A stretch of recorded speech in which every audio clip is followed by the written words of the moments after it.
Bangladesh is virtually in a spiral of violence which the Yunus government, the Bangladesh army, the Bangladesh police cannot control.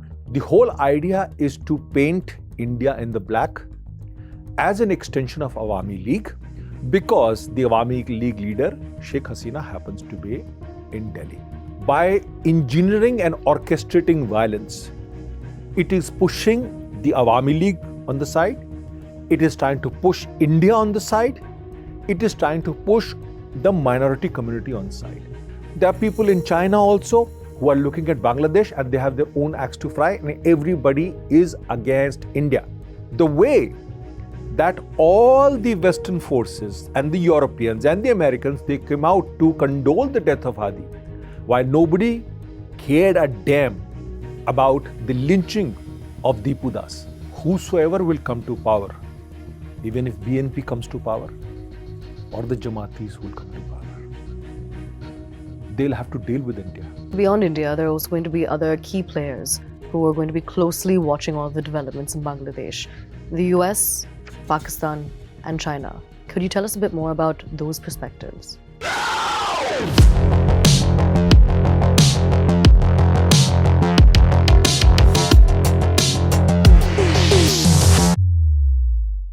Hello and a very warm welcome. You're watching Hindustan Times and my name is Aisha Varma. On this segment of Point Blank, Bangladesh is in the midst of a turbulent transition, with an interim government under Mohammed Yunus grappling with political unrest, student-led protests, and questions about the credibility of upcoming elections. At the same time, slowing growth, high inflation, and shifting regional alignments with India, China, and Pakistan are reshaping its economic and strategic landscape in ways that the region cannot ignore. To decode the latest, we have HT's executive editor, Shishir Gupta, joining us. Sir, namaskar. So what is happening in Bangladesh at this moment? What is the root cause of it? Bangladesh, as of now, is virtually poised on a precipice of violence, electoral violence, Islamist violence, deteriorating law and order, and the Yunus government hardly in control of the entire scenario. That is what is currently what is Bangladesh, which is preparing for an election that is scheduled to be held on February 5th, 2026. But this is one part of it, but the equation is far more complicated than this. What is happening is that in Bangladesh, you have the Yunus government, you have the Jamaat Islami, you have the BNP, that is Bangladesh Nationalist Party, headed by Begum Khalida Zia, who's right now on a ventilator in Dhaka. Her son, Tariq Rahman, is arriving or is scheduled to arrive on December 25th, 2025 to take over charge. Now, in the midst of all this there is extreme Islamist violence. There is competition between BNP, which is a cadre-based party. Then there are Awami League of Begum Sheikh Hasina, who's right now in India seeking political asylum. And on top of all this you see killings of student leaders, lynching of Hindu minority community, and Bangladesh is virtually in a spiral of violence which the Yunus government, the Bangladesh army, the Bangladesh police cannot control. Now, what is happening right now? The Bangladesh Yunus government wants its supporters in the West to believe that all this violence that is happening because of Awami League and by extension engineered some way by India. The whole idea is to paint India in the black as an extension of Awami League, because the Awami League leader, Sheikh Hasina, happens to be in Delhi. Now, so we look at this, how the game is being played. The Jamaat-e-Islami is using Islamist violence to ensure that the minorities do not vote. The Awami League cadre, which is still substantial, though splintered, its leaders have gone out, but it has a substantive cadre. It does not vote. It is out to destroy the legacy of Awami League of the 1971 struggle, in which Indian army lost no less than 4,000 soldiers, 10,000 got injured, and 2,700 are still missing. So basically, it wants to rewrite history post the so-called revolution that took place on August 5th, 2024. This is what Jamaat-e-Islami is doing. BNP is a cadre-based party. It has a vote, a significant vote, between 26 to 30% vote. It is the most likelihood winner of the forthcoming election because Awami League is not participating. So it is between Jamaat and BNP. Now the thing is that by engineering and orchestrating violence, it is pushing the Awami League on the side. It is trying to push India on the side. It is trying to push the minority community on side, so that ultimately the Islamists come to power in Bangladesh. This is what the total game is. Now, whenever a violence takes place, Yunus and his supporters in the West, they are trying to get convinced that the violence is actually engineered from outside. When you say outside, it means India. There are people in China also who are looking at Bangladesh and they have their own axe to fry, and everybody is against India, right? Because that is the way the entire thing is being played out. So right now, Bangladesh, what is going to happen is that, they will try and do the election. But if the violence spirals out of control, then there is a full question mark on the election. But if the election takes place, as has been promised to their supporters in the West, then you will have possibly the BNP coming to power. Because BNP has a vote, Jamaat has people all over the place, madrasas and everywhere. But there is one sentiment in Bangladesh, which is the atrocities committed by the Pakistanis in 1971. That generation still lives in Bangladesh. So Jamaat may not be able to get that much of success in that. So ultimately, most probably you're looking at BNP coming to power. Because there is no Awami League. There is, the fringe elements will be taken out by the Bangladeshis themselves. They can blame anybody for it. And this is what is happening in Bangladesh right now. So it's very complicated. Everybody is involved in this. The idea is to paint India black because it happens to keep the Awami League leader, Sheikh Hasina, in Delhi. Now, speaking of Sheikh Hasina, there was one crucial aspect of her ouster which took place. Now, the death of Sharif Hadi. Can you explain what the significance of that is? See, Osman Sharif Hadi, who the leader of Inqilab Manch, who was shot in the head in broad daylight by two mask-wearing people on a motorcycle. Now, the shooters escaped. First, they said they escaped through Mymensingh border. Despite the fact remains that these people had to go through 5 districts. Then there is Bangladesh police. Then there is Bangladesh army. But they escaped. And it was tried to, the entire thing was orchestrated to say that, this was Awami League. We do not know. And then these people crossed into Indian border. And then there was this spiral of violence, mayhem, and everything that was orchestrated. And that was one of the reasons why there was violence against everybody.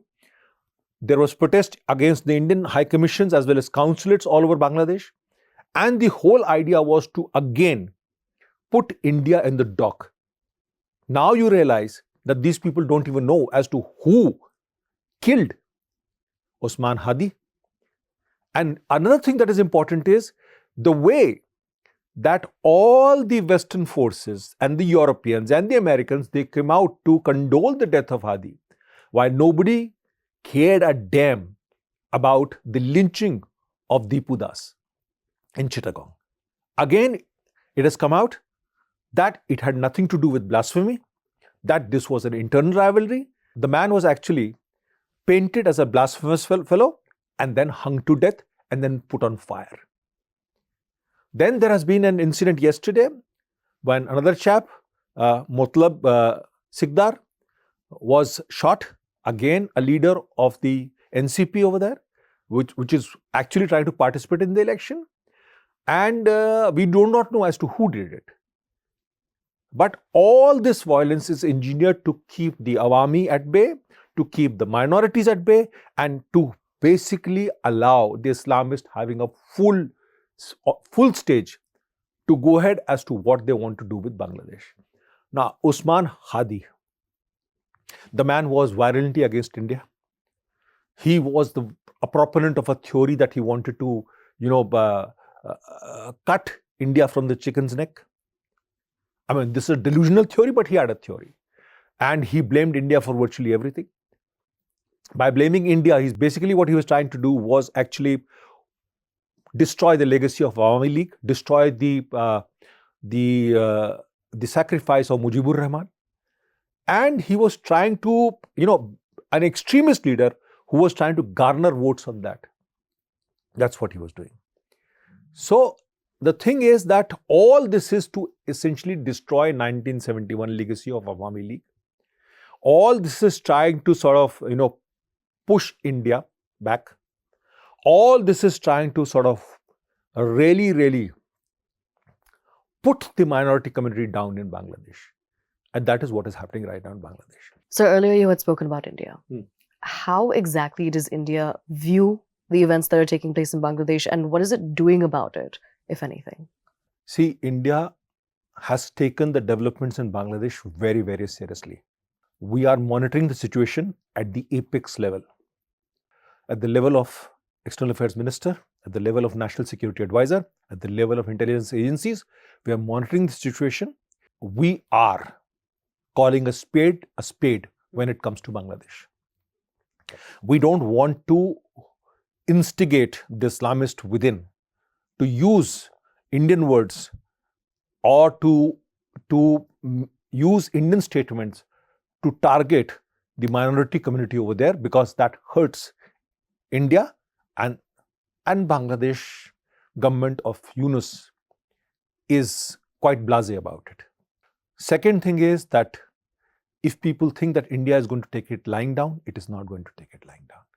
So India has made it very clear that it has nothing to do with it, with any assassination or any shooting or any killing. Or it has asked the Bangladesh government to give us, proof of that, which it has not given. And now they have said that they do not know about any Indian role in that. Now, India has shut down its consulate and its embassy for visa services because of the protest and the violence. Bangladesh has pushed back by actually curtailing visa services in 3 places in India. That's all very fine. But the fact remains is that India is very much seized of the situation. It is being monitored virtually on, maybe daily basis, with the apex leaders meeting and ensuring that the Indian response is on the same page. India is also now looking to have, diplomats posted in Bangladesh who are more firm, or let's say pugnacious, let's say who are not afraid of calling, out anything that is happening against India, which has no basis. Okay, so all this will happen. So to say that the good times in Bangladesh, if they ever were, are over. As far as India goes, it will do exactly what it needs to do. And there are many people who talk about chicken neck, firmly believing that the chicken neck actually is a place to make India very vulnerable. Fact is, India surrounds Bangladesh from three sides. Indian Navy is in the Bay of Bengal. Nothing that can happen in Bangladesh cannot be tackled by India. Also, whosoever will come to power, even if BNP comes to power or the Jamaatis who will come to power, they'll have to deal with India, because India is a country which is required by Bangladesh for making progress in their own country. Now, so beyond India, there are also going to be other key players who are going to be closely watching all the developments in Bangladesh. The US, Pakistan, and China. Could you tell us a bit more about those perspectives? See, US is one of the countries which has been backing Mohammed Yunus for a long time. And it will continue to back Mohammed Yunus in the name of restoring democracy. It's another matter that the Islamists come to power. But then US is 10,000 kilometers away. They couldn't care, really. Pakistan wants to destroy 1971. But people haven't forgotten the atrocities committed by the Pakistan army. Pakistan, if you try and think that you can actually whitewash 1971, it is not that easy, because Pakistan has not even apologized for it. And that generation is still living. Right? China is involved, but China is more into weapon selling, arms selling. China is more into sort of, building infrastructure, getting deep inside Pakistan, getting deep inside Bangladesh. And, China has a very different way of doing it. This is modus operandi is using the bureaucracy and going into the system before it starts to come out. It has happened in Nepal, it is happening in Bangladesh, it has happened in Pakistan. It's happened in Sri Lanka, it's happened in Maldives. So you will not see the Chinese role that much overtly. But you are seeing the Europeans involved, because they still run with their colonial mindset, where they think that they have, it's their job to take care of the entire world. It's another matter, they can't even handle their own people. So all this is going to happen. It's going to be a complicated play. But India is ready to deal with whosoever comes to power over there. Because it's very difficult for whosoever to come to power over there to really be a success until it has the cooperation of India. This is a statement of fact, not a threat. Okay. So thank you so much for joining us and helping us build more perspective on the developments that are taking place on a key neighbor, especially when we talk about India. But with that, it's a wrap. Do stay tuned for more. And remember to tune in to next week's segment of Point Blank.